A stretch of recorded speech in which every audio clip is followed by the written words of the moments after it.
May simpleng tanong tayo ngayon. Kung may dalawang Blue Ribbon Committee na parehong nagsasabing sila ay lehitimo, sino ang dapat pakinggan ng taong bayan?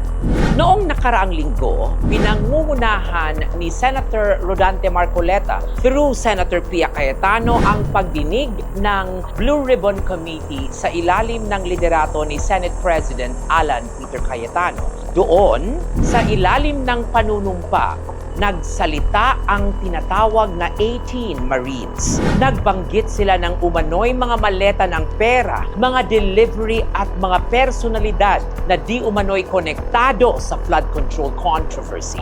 Explosive ang mga alegasyon. Natural lamang na gustong makarinig pa ng publiko.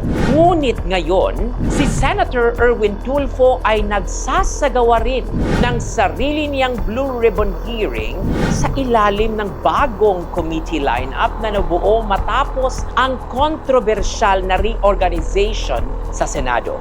At dito pumapasok ang tunay na legal na tanong. May legal bang Blue Ribbon Committee si Senator Erwin Tulfo in the first place?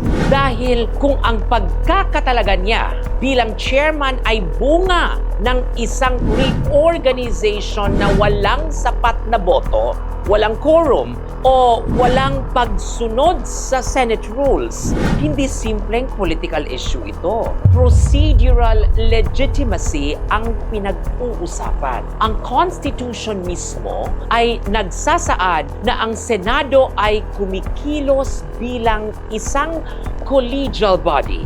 Mahahalagang aksyon gaya ng pagpili ng mga opisyal at pagbabago ng organisasyon nito ay nangangailangan ng majority vote ng buong kapulungan. At higit pa rito, ang Senate rules recognize that committee leaderships and committee structures derive their authority from the Senate itself, not from a faction, not from a bloc, and certainly not from a temporary gathering of senators.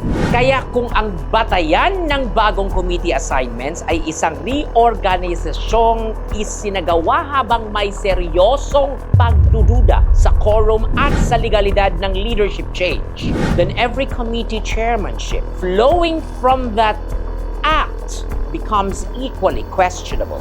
Kasama na riyan ang Blue Ribbon Committee ni Erwin Tulfo. Sa batas, may prinsipyo tayo. You cannot build a valid structure on an invalid foundation. Kung depekto ang pinagmulan, depekto rin ang mga sumunod na aksyon.